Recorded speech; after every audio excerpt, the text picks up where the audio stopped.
Sa boxing, matagumpay na naidepensa ni Chad Dawson ang kanyang IBF at IBO light heavyweight titles after a unanimous decision kontra kay Antonio Tarver.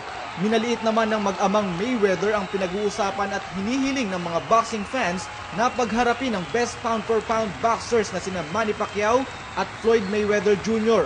Paglalaroan lang daw ni Floyd sino man kina Pacman at Juan Manuel Marquez.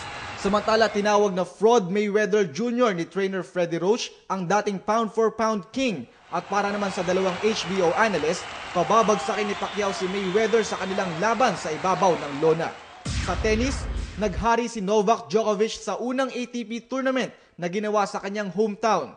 Pinakain ng alikabok ni Djokovic si Łukasz Kubot ng Poland, 6-3, 7-6 at nanguna sa Serbia Open. Sa pagtatapos naman ng Estoril Open, nang ibabaw ang pangalan ni Albert Montanes na pinasadsad si James Blake ng Amerika, 5-7, 7-6, 6-0.